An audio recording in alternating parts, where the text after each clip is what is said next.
Hello बच्चों, Bihar board Hindi medium इलेक्ट्रोस्टेट यानी कि विद्युत स्थिति का लेक्चर नंबर 14। बच्चों, हम लोग पिछले लेक्चर में गॉस लॉ का उपयोग करके अनंत लंबे आवेशित तार के कारण किसी बिंदु पर विद्युत क्षेत्र की गणना करना सीखे थे।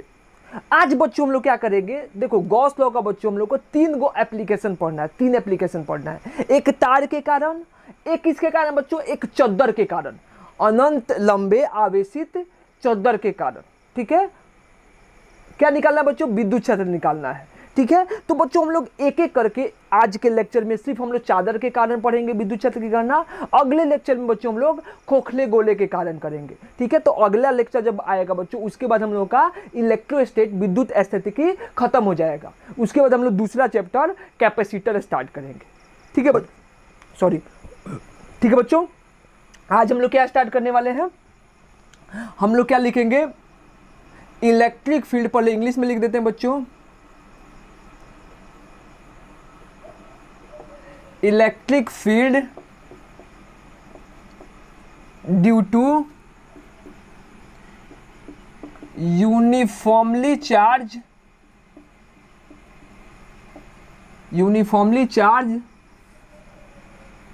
long infinite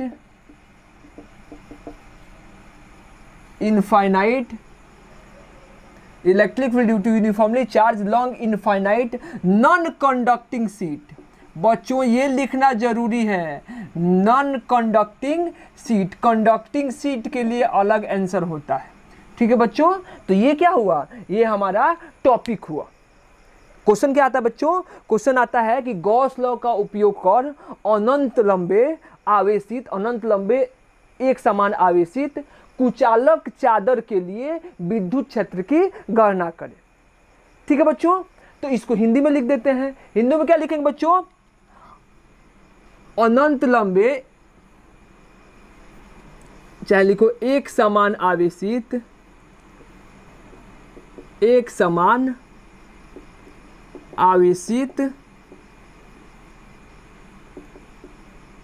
अनंत लंबे कुचालक तार के कारण, कुचालक चादर के कारण विद्युत क्षेत्र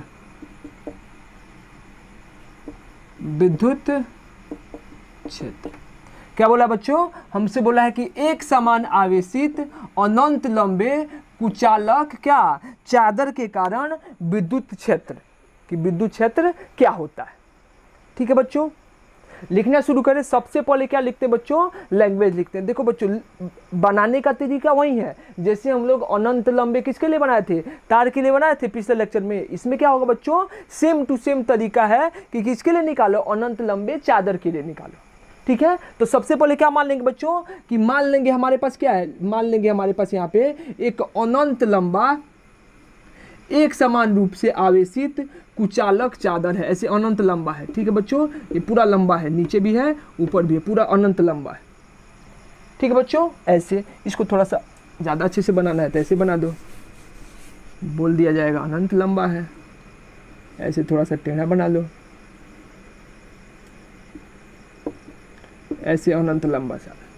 ठीक है, इस पे क्या बच्चों, इस पे एक समान रूप से आवेश क्या है, ऐसे वितरित है, आवेशित चादर है। ठीक है, तो इसको पहले लिखो, लैंग्वेज लिखेंगे। क्या लिखेंगे बच्चों, लैंग्वेज में क्या लिखेंगे कि माना कि एक समान आवेशित चादर जिसके, क्या दिया बच्चों, हमको दिया है प्रति एकांक। इसके पास क्या होगा बच्चों, तार के पास क्या होती है, लंबाई होती है। चादर के पास क्या होगा बच्चों, क्षेत्रफल होगा। तो क्या लिखेंगे, माना कि एक समान आवेशित चादर जिसके प्रति एकांक क्षेत्रफल पे, प्रति एकांक क्षेत्रफल पर आवेश कितना बच्चों, सिग्मा है। ठीक है बच्चों। अब हमें इस आवेशित चादर के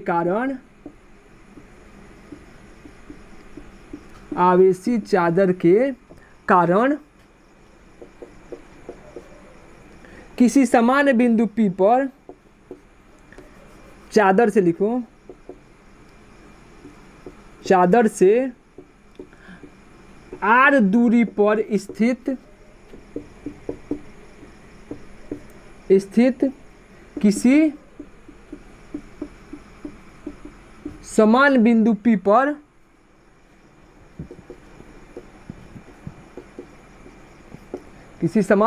पर विद्युत क्षेत्र की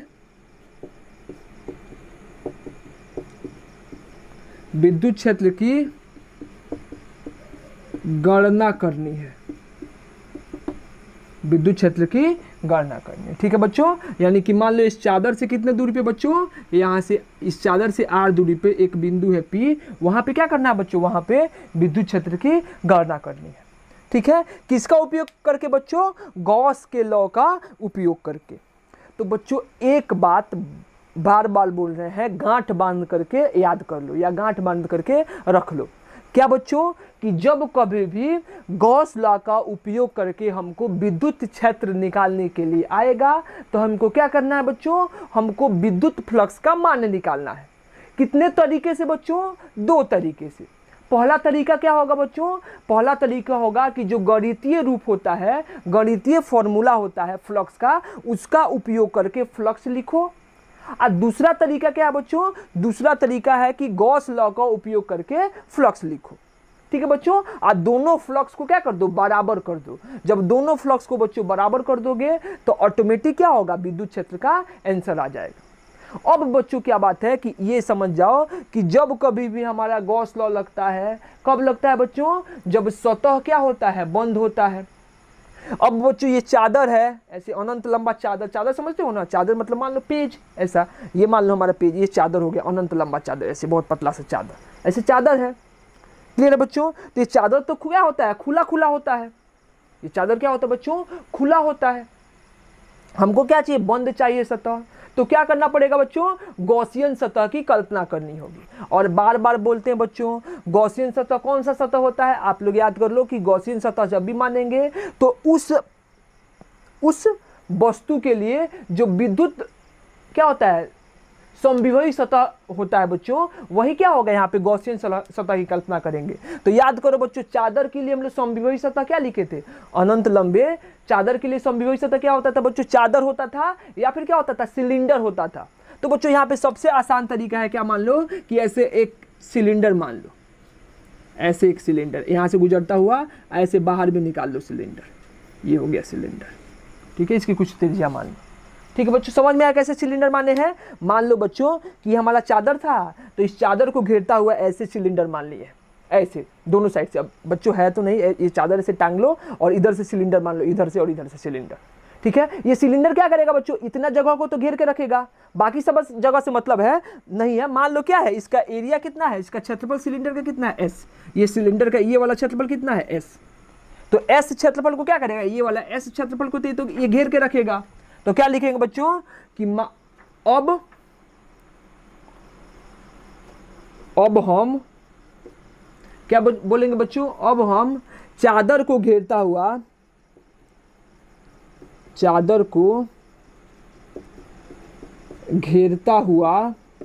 क्या, एस क्षेत्रफल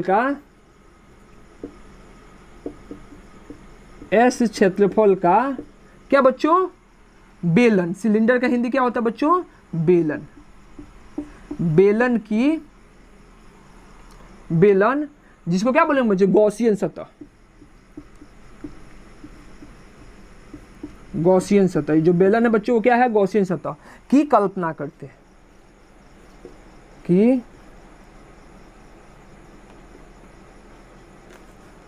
की कल्पना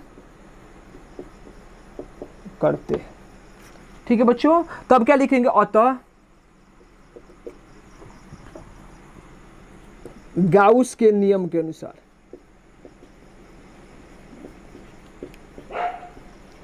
अनुसार। क्या बच्चों? बेलन से फ्लक्स, बेलन से कुल फ्लक्स, बेलन से कुल फ्लक्स। क्या होता है बच्चों? गॉस लॉ क्या बताता है? फाई टोटल बराबर क्या हो जाता है? Summation of Q enclosed divided by कितना? Epsilon naught. अब बच्चों इसके अंदर कितना चार्ज होगा? हमसे क्या बोला बच्चों कि इसके प्रति एकांक क्षेत्रफल पे कितना चार्ज है? सिग्मा। अब बच्चों ये कितना क्षेत्रफल को घेरे हुए है? एस क्षेत्रफल को, तो इसके एस क्षेत्रफल पे कितना चार्ज होगा? सिग्मा इंटू क्या? एस। पिछले लेक्चर में क्या पढ़े थे बच्चों कि इसके एकांक, छड़ के एकांक लंबाई पे कितना चार्ज था? लैम्डा। और एल लंबाई पे कितना हो गया था? Lambda into L. यहाँ के एकांक क्षेत्रफल पे कितना चार्ज है? सिग्मा। तो एस क्षेत्रफल पे कितना हो जाएगा बच्चों? Sigma into S. तो क्या लिखेंगे? फाई टोटल कितना हो जाएगा? यहाँ से हो जाएगा sigma into S divided by क्या? Epsilon naught. ये क्या हो गया हमारा? फ्लक्स। यानी कि एक तरीका से फ्लक्स लिख दिए हम लोग। अब क्या करना है बच्चों? अब हम लोग को दूसरे तरीका से फ्लक्स लिखना है। अब क्या करना है बच्चों? डिफिनीशन से भी फ्लक्स लिखना है और दोनों का मान क्या कर देना है? बराबर कर देना है। तो सबसे पहले आप लोग चित्र बनाओ और इतना लिखो आराम से, उसके बाद हम लोग बेसिकली निकालना शुरू करते हैं। क्या बच्चों? फ्लक्स परिभाषा से। मिटा दे इसको, मिटा दे बच्चों।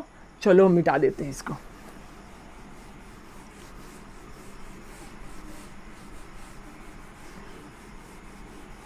ठीक है, ये गॉस लॉ तक यहाँ तक मिटा दो। इसको समीकरण 1 मान लो। ठीक है बच्चों, इसको नीचे घेर देते हैं, ये दूसरा इसके ऊपर लिख रहे हैं। अब क्या लिखेंगे बच्चों? अब फ्लक्स के परिभाषा से। ठीक है बच्चों, फ्लक्स के परिभाषा से क्या होगा बच्चों? फ्लक्स का परिभाषा क्या लेंगे? मान लो 3 सतह ले लो। एक क्या मान लो बच्चों? एक ये वाला सतह, इसको φ1 बोल दो। एक ये वाला सतह, इसको क्या बोल दो? φ1। और एक ये क्या बच्चों? सिलेंडर वाला, गोला वाला सतह। कल बताए थे नहीं ना? ये मान लो सिलेंडर है बच्चों, तो क्या हो जाएगा? एक ये वाला सतह, ठीक है, एक ये मतलब ये वाला सतह सिलेंडर ऐसे है, तो एक क्या हो गया? ये वाला सतह, 2 सतह। और ये क्या हो गया? ये जो गोलाकार सतह ऐसे घेरे हुए, तो ये क्या हो जाएगा? तीसरा सतह। इसको क्या बोल दो? φ3। ठीक है, परिभाषा से हम जानते हैं,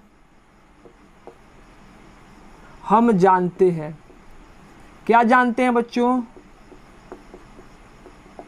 कि फाई बराबर कितना होता है? E S cos theta. Direct लिखो तो क्या हो जाएगा? पहले सतह से फ्लक्स,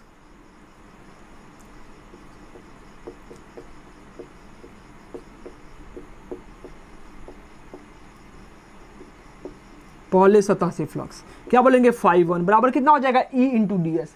बच्चों ये धनात्मक आवेश है, तो विद्युत क्षेत्र कैसे निकालेगा? बाहर की तरफ, बाहर की तरफ, यानी कि हमारा ये सिलेंडर है, तो विद्युत क्षेत्र कैसे निकलेगा? इससे लंबवत ऐसे बाहर की तरफ। अब बच्चों ये वाला जो क्षेत्रफल है, पहला सतह, तो इसका क्षेत्रफल सदिश भी क्या होगा? इस सतह के लंबवत यानी बाहर की तरफ। तो दोनों सतह, दोनों जो हमारा विद्युत क्षेत्र और क्षेत्रफल सदिश, दोनों के बीच का कोण कितना हो जाएगा बच्चों? 0 डिग्री। यहाँ पे E भी बाहर की तरफ और एस भी किधर होगा बच्चों? बाहर की तरफ।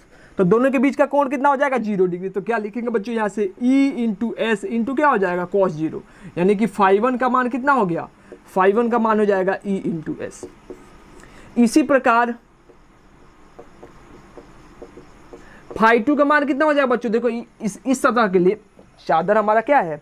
चादर हमारा ऐसे है, और हम जानते हैं कि धनात्मक आवेश से क्या होता है बच्चों? आवेश हमेशा, विद्युत क्षेत्र क्या हमेशा बाहर की तरफ जाता है। तो इस साइड के लिए विद्युत क्षेत्र बाहर इधर होगा, और इस साइड के लिए विद्युत क्षेत्र किधर होगा? इधर होगा। तो अगर इस सतह का बात करें तो इधर के लिए विद्युत क्षेत्र किधर होगा बच्चों? बाहर। फिर ये क्या होगा? एस के लंबवत है, तो एस भी किधर होगा? बाहर। तो फिर इसके लिए भी E और S दोनों क्या हो जाएगा? सेम डायरेक्शन में। तो φ2 भी कितना हो जाएगा? E into S. इसीलिए सिमिलरली लिखे।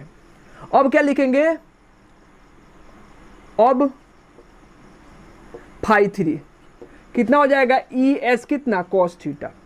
ई रहने दो, एस एस रहने दो। बच्चों यहाँ पे विद्युत क्षेत्र किधर होगा? ऐसे बाहर की तरफ है, लेकिन ये जो घुमा हुआ ऐसे क्या है बच्चों? सिलेंड्रिकल रीजन है। इसके लिए विद्युत क्षेत्र क्या होगा? इस सतह के लंबवत, बाहर की तरफ या अंदर की तरफ। और विद्युत क्षेत्र कैसे है? ऐसे है बच्चों, यानी कि ds का डायरेक्शन, s का डायरेक्शन किधर? ऊपर की तरफ।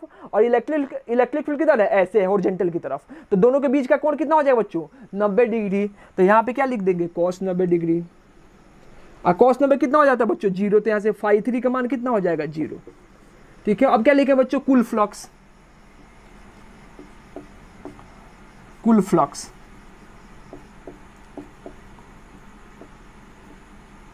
फाई टोटल क्या हो जाएगा बच्चों, फाई 1 फाई 2 प्लस कितना, फाई 3। तो यहाँ से फाई टोटल कितना लिखेंगे, फाई 1 कितना बच्चों, ई एस प्लस 0, तो फाई टोटल कितना हो जाएगा 2ES। अब क्या लिखेंगे बच्चों, फ्रॉम 1 and 2, 1 कितना हो जाएगा 2ES बराबर कितना हो जाएगा, सिग्मा एस बटा क्या, एप्सिलॉन नॉट, एस से एस कट गया तो ई बराबर कितना हो जाएगा, सिग्मा बाई कितना 2 एप्सिलॉन नॉट, सिग्मा बाई बटा कितना बच्चों 2 एप्सिलॉन नॉट। ये क्या हो जाएगा विद्युत क्षेत्र। बच्चों ये कहीं आर पे निर्भर कर रहा है, नहीं, तो क्या ये दूरी पे निर्भर करेगा, नहीं बच्चों। अनंत लंबे चादर के कारण जो विद्युत क्षेत्र होता है वो कितना होता है, सिग्मा बटा 2 एप्सिलॉन नॉट, और वो क्या होता है, अचर होता है। क्यों, क्योंकि सिग्मा भी क्या है, अचर है, और एप्सिलॉन नॉट भी क्या है, अचर है। किसके लिए पढ़े बच्चों, अचालक चादर के लिए, कुचालक चादर के लिए। अगर चालक चादर होता है तो हम लोग आप लोग को अलग से पढ़ा देंगे, वो कितना होता है बच्चों, उसके लिए सिग्मा बाई एप्सिलॉन नॉट होता है, जो हम लोग को जिसका डेरिवेशन नहीं पढ़ना है बच्चों। हम इंग्लिश मीडियम वाले क्लास में, इंग्लिश मीडियम वाले लेक्चर में हम इसको प्रूव किए हैं कि सिग्मा बाई एप्सिलॉन नॉट कैसे होता है। तो चालक चादर के लिए इलेक्ट्रिक फील्ड कितना होता है, सिग्मा बाई एप्सिलॉन नॉट, और चालक चादर के कारण कितना होता है बच्चों, सिग्मा बाई 2 एप्सिलॉन नॉट। हम लोग सिलेबस में क्या पढ़ना है बच्चों, ये सिग्मा बाई 2 एप्सिलॉन, ये 5 नंबर में पूछता है। ठीक है बच्चों, तो इतना ही रहने देते हैं, ठीक है। यानी कि अनंत लंबे चादर के कारण, एक समान आवेशित कुचालक चादर के कारण उसके आसपास किसी भी बिंदु पर विद्युत क्षेत्र का मान सिग्मा बाई कितना होता है, 2 एप्सिलॉन नॉट होता है। ठीक है बच्चों, रहने देते हैं। अब एक टॉपिक और बचा है, क्या बच्चों, खोखले गोले के कारण विद्युत क्षेत्र। बच्चों वो बेसिकली सीबीएसई क्या किया है, इस साल अपने सिलेबस से हटा दिया है, लेकिन अभी तक बिहार बोर्ड ऐसा कोई नोटिफिकेशन नहीं दिया है, तो हम लोग उसको पढ़ेंगे। तो अगला जो लेक्चर होगा बच्चों, इस चैप्टर का लास्ट लेक्चर होगा, ठीक है। हम लोग क्या निकालेंगे, हम लोग खोखले गोले के कारण विद्युत क्षेत्र निकालेंगे। आप लोग तैयारी करते रहे बच्चों, जैसे चैप्टर खत्म होगा उसके 1-2 रोज का टाइम देंगे, ठीक है। आप लोग डाउट वाउट पूछ लेना, उसके बाद पूरा इलेक्ट्रोस्टैटिक्स का टेस्ट होगा आपका, ठीक है बच्चों। तब तक आप लोग पढ़ाई करते रहो, और द वेरी बेस्ट।